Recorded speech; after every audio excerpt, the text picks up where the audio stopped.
गंगा माई के आंगन में उस दिन अजीब सी खामोशी पसरी हुई थी, जैसे हवाओं को भी आने वाले तूफान का अंदेशा हो। साहना की आंखों में नींद नहीं थी। दिल बेचैन था और हर धड़कन में बस मुरली का नाम गूंज रहा था। वही मुरली जिसे समाज ने ठुकराया, जिसे हालात ने बार बार तोड़ा, लेकिन जिसने साहना की इज्जत, उसके सपनों और उसके आत्मसम्मान को कभी टूटने नहीं दिया। साहना को याद आ रहा था वह हर पल जब दुर्गावती ने मुरली को नीचा दिखाया, जब शेखर ने उसे अपमानित किया, जब पूरे गांव ने यह तय कर लिया कि साहना को अपनी जिंदगी किसी और के साथ बांधनी होगी। साहना के हाथ कांप रहे थे जब उसने गंगा माई की तस्वीर के सामने दीपक जलाया और फूट फूट कर रो पड़ी।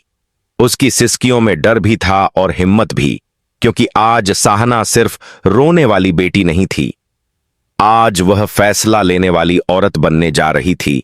तभी उसे पता चला कि मुरली को जबरन गांव से निकालने की तैयारी हो चुकी है। उसे झूठे केस में फंसाकर पुलिस बुला ली गई है और मुरली आज रात ही यह जगह छोड़ देगा। यह सुनते ही साहना के पैरों तले जमीन खिसक गई। उसकी सांसें तेज हो गईं। उसने बिना किसी को बताए एक छोटा सा बैग उठाया, अपनी मां की चूड़ियां पहनी, माथे पर सिंदूर लगाया और घर से निकल पड़ी। बारिश शुरू हो चुकी थी, कीचड़ भरे रास्ते, अंधेरा और डरावनी आवाजें, लेकिन साहना के कदम नहीं रुके। हर कदम के साथ वह अपने दिल से कह रही थी कि अगर आज वह नहीं दौड़ी तो जिंदगी भर पछताएगी। उधर मुरली रेलवे ट्रैक के पास खड़ा था, आंखों में आंसू, दिल में टूटी उम्मीदें और हाथ में गंगा माई की दी हुई माला। उसे लग रहा था कि शायद यही उसकी मोहब्बत की आखिरी रात है। तभी दूर से किसी के नाम पुकारने की आवाज आई, मुरली। वह आवाज साहना की थी, भीगी हुई, कांपती हुई, लेकिन बेहद मजबूत। मुरली पलटा तो देखा, साहना उसकी तरफ दौड़ती हुई आ रही थी। उस पल समय थम गया, बारिश तेज हो गई और दोनों की आंखें मिलते ही सारी दुनिया गायब हो गई। साहना ने कांपते हाथों से मुरली का हाथ पकड़ा और कहा, अब कहीं नहीं जाओगे। अगर समाज हमें नहीं अपनाता तो हम अपनी किस्मत खुद लिखेंगे। मुरली की आंखों से आंसू बह निकले। उसने कहा कि वह साहना की जिंदगी खराब नहीं करना चाहता, लेकिन साहना ने साफ शब्दों में कहा कि बिना मुरली के उसकी जिंदगी पहले ही अधूरी है। तभी मंदिर की घंटियां बजीं, जैसे गंगा माई खुद इस फैसले की गवाह बन रही हों।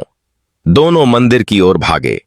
पुजारी ने पहले इनकार किया, डर था समाज का, डर था दुर्गावती का, लेकिन साहना ने अपने आत्मसम्मान की कसम खाकर कहा कि यह शादी किसी जिद में नहीं बल्कि सच्चे प्रेम और विश्वास में हो रही है। आखिरकार आग जलाई गई, 7 फेरे हुए।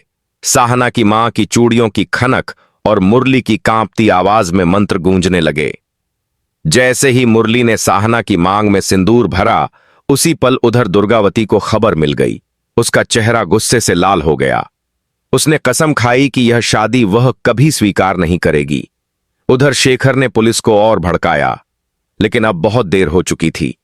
साहना और मुरली एक दूसरे के हो चुके थे। बारिश थमने लगी, आसमान साफ होने लगा और मंदिर की सीढ़ियों पर बैठकर साहना ने पहली बार चैन की सांस ली।